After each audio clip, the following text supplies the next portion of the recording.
स्वामी विवेकानंद अपने आश्रम में ध्यान लगा रहे होते हैं। क्या लगा रहे होते हैं? ध्यान, एकदम ध्यान लगा रहे होते हैं। और जैसा कि स्वामी विवेकानंद, जिनके पास बहुत सारे लोग उनके मार्गदर्शन के लिए उनके सानिध्य में आते थे, जो उनको गुरु मानते थे, तो ऐसा ही उनका एक शिष्य जो उनके पास आता है और विवेकानंद जी से पूछता है कि मैं बहुत सारी मेहनत करता हूँ, लगातार मेहनत करता हूँ, मैं इतनी मेहनत करता हूँ, इतना कठिन परिश्रम करता हूँ, फिर भी मैं मेरे जीवन में अभी तक जो मैं लक्ष्य हासिल करना चाह रहा था वो नहीं कर पा रहा हूँ। मैं बहुत समय से मेहनत कर रहा हूँ, जैसे आप भी मेहनत करते हैं, पढ़ाई करते हैं, दिन रात करते हैं, और आपका लक्ष्य होगा 95% बनाना, क्लास में टॉप करना, जिले में टॉप करना, राजस्थान टॉप करना, क्योंकि हम तो अब्दुल कलाम के मार्गदर्शन पे चल रहे हैं। उन्होंने ही कहा था सपने देखो, थोड़े बड़े देखो और खुली आंखों से देखो।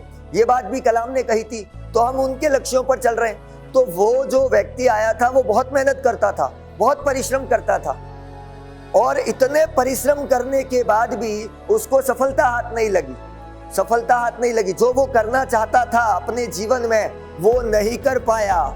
क्यों नहीं कर पाया? क्या कारण था उसका? तो वो स्वामी जी से पूछने आया कि मैं क्यों नहीं कर पा रहा हूं, इसके पीछे क्या कारण है। तो स्वामी जी ने कहा कि पहले आप एक काम कीजिए। आश्रम में एक पेड़ से बंधा हुआ एक कुत्ता था। क्या था? कुत्ता।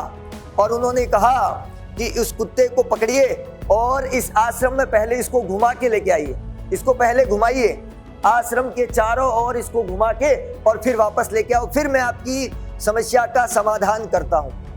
तो वो व्यक्ति, जैसा स्वामी जी ने कहा कि कुत्ते को घुमा के लाना है, वो गया और रस्सी पकड़ के पूरे कुत्ते को मैदान के, आश्रम के चारों ओर, बाहर, आश्रम के बाहर, अंदर, सब जगह वो घुमा के लेके आ गया। अब जब वो वापस लेकर आया, फिर वापस उसने उसी स्थान पर उस कुत्ते को वापस बांध भी दिया। फिर वो आता है स्वामी जी के पास कि बताइए गुरु, अब मेरी समस्या का समाधान कर दीजिए, आपके कहे अनुसार इस कुत्ते को मैं घुमाकर लेकर आ गया। तो स्वामी जी ने देखा उसकी ओर, पहले उस व्यक्ति को देखा और फिर उस कुत्ते को देखा।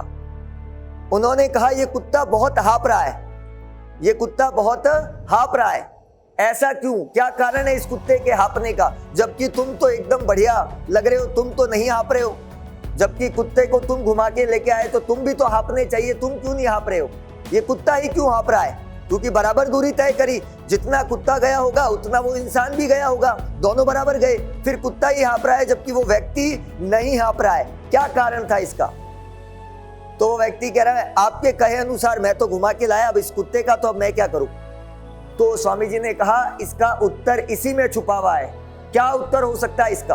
तो इसका उत्तर स्वामी जी ने कहा कि जब आप इस कुत्ते को लेकर गए थे तो ये कुत्ता इधर उधर भाग रहा था, कभी इधर गया, कभी उधर गया, मतलब जो चीज जिधर मिली, जैसे मान लो खाने का इधर था तो वो उस तरफ जा रहा था, खाने को इधर मिला तो वो उस तरफ चला गया।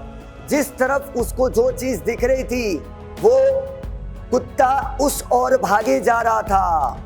बात समझ गए? इसका मतलब ये हुआ कि अगर हमारे जीवन का लक्ष्य निर्धारित नहीं है, आप कभी कहते हैं मैं डॉक्टर बनूंगा, कभी कहते हैं मैं इंजीनियर बनूंगा, इसमें स्कोप नहीं है। मेरा दोस्त कह रहा है आर्ट्स विषय में कोई मतलब नहीं है, तू तो कॉमर्स ले, कॉमर्स बढ़िया विषय है। नहीं नहीं, साइंस ले, आर्ट्स कॉमर्स गए, अब बच्चे लेते ही नहीं, अब तो साइंस लेते हैं। तो हमारे जीवन का जब तक लक्ष्य निर्धारित नहीं होगा तब तक हमारे जीवन में कुछ भी नहीं हो सकता। एक ही लक्ष्य लेकर चलना है, तभी जीवन में कामयाबी मिलेगी और माता पिता के सपनों को, अपने गुरुजनों के सपनों को पूरा कर सकेंगे, नहीं तो हम नहीं कर सकते।